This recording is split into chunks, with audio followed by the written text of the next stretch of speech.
I'm a technical product manager at FTrack.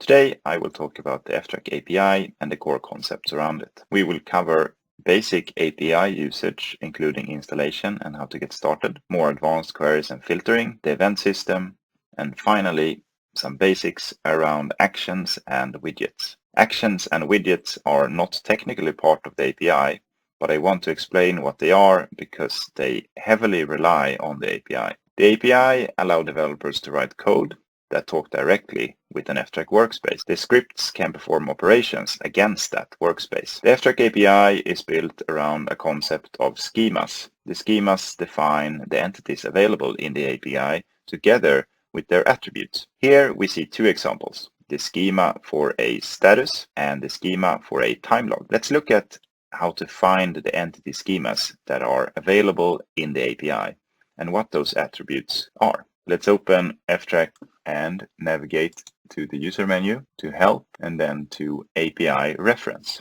In the API reference, we can look at all the entities available in the API schema. Let's look at asset version. The asset version entity have a lot of different attributes, such as ID, date, and status. We can see that the ID is the primary key. It means that it's a unique identifier for a specific asset version. The ID is very useful when using the API because it can be used to find a very specific entity. From the FTrack web UI, you can easily find the ID of an entity by opening the sidebar for that entity and then find the ID at the bottom. Different attributes are of different types. Some of the attributes are scalars and some are relations that define a relationship to other entities. Asset version can look a bit overwhelming because it has a lot of properties, but most of them are actually relations to other entities. Relations are very useful as they allow us to do the following: to get more information when fetching data using the API, or to filter the data based on its relations. On asset version, the status is a relation to a status entity. If we click on the status, we can now see all the attributes available on the status entity. The FTrack API is available in your workspace as the /API endpoint. The API endpoint can be used directly using a curl command like this, but it is more convenient to use one of the API client libraries provided by FTrack. FTrack maintains libraries for Python and for JavaScript. If you want to use the FTrack API for another programming language or application that does not support Python or JavaScript, you can use the /API endpoint directly or build a simple API client yourself using our libraries as reference. They are available as open source. In this video, we will use FTrack Python API client. Let's get up and running with the Python API client. First, you need a computer with Python 3 installed. When testing with Python, it's best to create a virtual environment where you can install new libraries without messing up anything else for anyone else on the same computer. Once we have created a virtual environment, we activate it, and now we have our own isolated Python environment where we can install the FTrack Python API client module using the pip install command. The client will be installed together with any required dependencies. To start using it, we run Python and then import the FTrack API module. To actually use the FTrack API, we also need to have credentials that the API client can use to authenticate with your FTrack workspace. The credentials we need are in your account page, where you can find your username and generate an API key. To use the API client, we need to create a session object using our workspace URL and the credentials. The session object will then be used for reading or writing data from your FTrack workspace. All communication with an FTrack workspace takes place through a session. This allows more opportunity for configuring the session, plugins, and it also makes it possible to connect to multiple FTrack workspaces from the same Python process. To read data from FTrack, we make a query. A query is an expression that defines entities we would like and their attributes. The query syntax in FTrack is similar to SQL, but with the ability to use relations more easily. Here are a few examples of queries. And remember that we can use the API reference page to find what entities and attributes are available. The attributes we specify and say that we want is called a projection. The projection is useful because we can define exactly what we want in the response so that we don't have to make multiple queries. The response from a query is a Python object that can be used like a dictionary to read the attributes. Relations are represented in the same way, but as their own objects instead of scalars. One thing to be aware of when using the API and querying data is that the API can also be used to traverse relations manually without making any queries, but comes with a cost. Every time an attribute is accessed, it will be fetched from the server if it's not already loaded.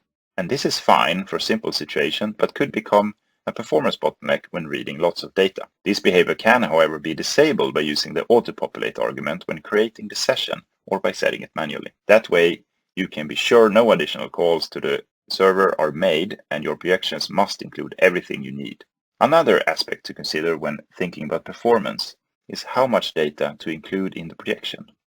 Sometimes it's tempting to get everything at the same time, but from a performance perspective, it can sometimes be better to just load the basic information and then do another query to get additional data. One of the important things to know about is that the session object will not persist changes to the server automatically. Once you have created, updated, or deleted entities, you need to commit any changes to the session. This allows for doing multiple operations in the same transaction. To create new entities, we use the session.create method and pass two arguments to it, the entity type and a dictionary with the attributes we want to set. Updating an entity is as simple as modifying a dictionary and then calling session commit. Entities can be deleted using the session delete method and then calling session.commit. Those were the basics on how to use the FTrack Python API client. More information and examples can be found in the documentation. I would like to show a few more advanced query examples and how to use query filtering in the FTrack web UI. The first one is an example of filtering on a relation that have multiple entities in it using the any operator. The second one is also an example using the any operator, but with a filter that uses relations. And finally, an example finding things where the relation is empty. A nice feature in FTrack related to API queries is the ability to write custom query filters and use them in the FTrack web interface when working with list views for tasks and versions. Remember that you can use the API reference when building these queries to find the available relations and attributes. Building query filtering into dashboards and views is probably not something everyone would do on a daily basis. But a technical user can configure those views and dashboards to include those filters and then share them with everyone else. You can also use variables in those filters on a relative date or to get the current user. One of the core features in FTrack is the event system. When something happens in FTrack, either using the API or in the web interface, events are generated. Most of these events can be used to build functionality around FTrack using the API clients. In the Python library, the event system is called the Event Hub. The Event Hub can be used to listen to events or emit events. Many parts of the FTrack interface rely on the same events to communicate and act on changes. One of the most common use cases for events is to listen to update and react on those changes, either by making another change or to engage with the user using something we call actions. It's easy to use our API clients to subscribe to events. When you subscribe to an event, you pass in a function that will run when an event is received.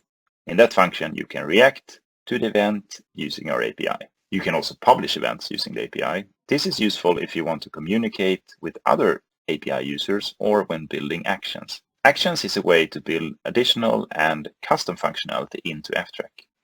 Actions appear in the web interface and are context aware, which means that different actions can appear depending on what you're looking at. If I open the sidebar like this, I can run actions from here. And here is my example action that I can run to see a simple form interface.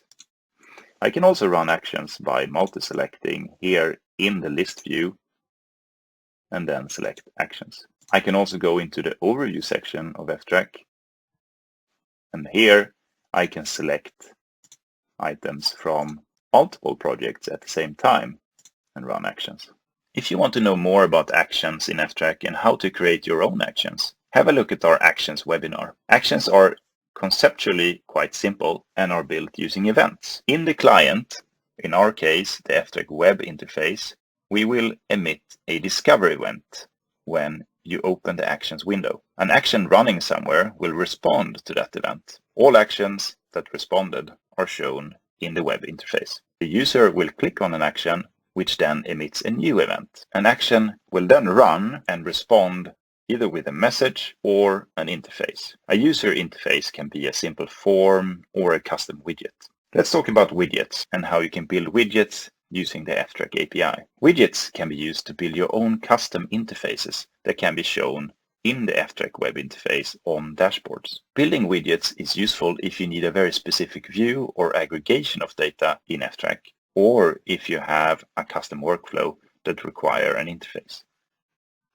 To summarize, widgets can be used in two key areas in FTrack, either on dashboards as widgets or when using actions. So when I run an action, a widget can be displayed. A widget is just a regular HTML web page that uses the FTrack API to present information from FTrack. This page can be very simple or very advanced depending on what it will be used for. That's all for today. I hope this has been a good introduction to using the FTrack API, and if you have any questions, please feel free to reach out to our support channels. Thank you.